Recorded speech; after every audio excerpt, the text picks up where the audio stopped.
Hello everyone, this is Clayton. I just finished watching Transformers Rise of the Beasts.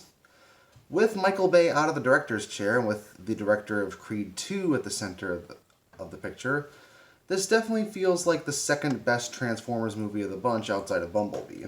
Then again, that's really only by default in comparison to Michael Bay's movies, even if he's still acting as a producer for this one. But let's get to the story, shall we? The story revolves around Unicron as the main villain of one of the main villains of the Transformers cartoon is planning on eating several worlds in order to satiate his hunger. Basically, he's like the Transformers version of Galactus.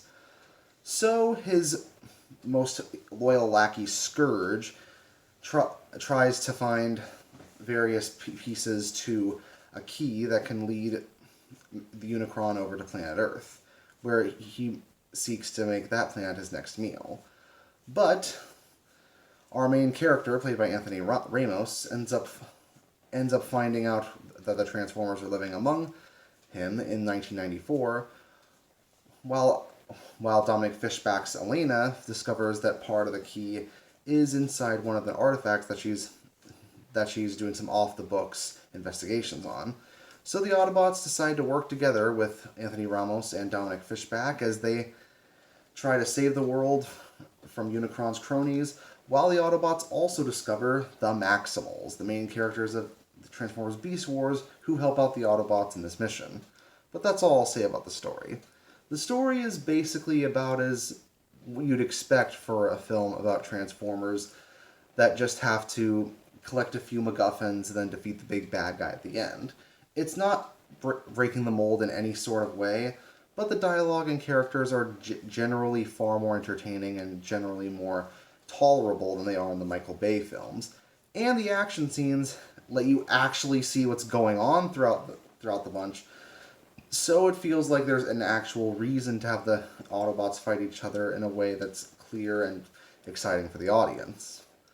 On top of that, not only are the designs more appealing to the G1 designs, similar to the Bumblebee movie, but the Maximals actually look pretty good as well, having fur over their mechanical parts, and getting actors like Ron Perlman and Michelle Yeoh to play the Maximals as well. Perlman as Optimus Primal is able to hold his own against Peter Culling's Optimus Prime pretty well, and Michelle Yeoh's character adds some much-needed gravitas to the story. There's also Pete Davidson as Mirage, who's basically the closest thing to a best friend that Anthony Ramos' character gets. And while Davidson's kind of hit and miss for me when it comes to his humor, I think he works here, especially considering he doesn't overplay it when it comes down to it. Bumblebee comes in with a fair amount of movie references, mainly because he frequents a drive-in theater, and to be fair, most of them do happen to hit home, especially references to They Live and films of that nature. The effects are also rather well done, whether it's during the action scenes or during some of the entertaining bits of traveling.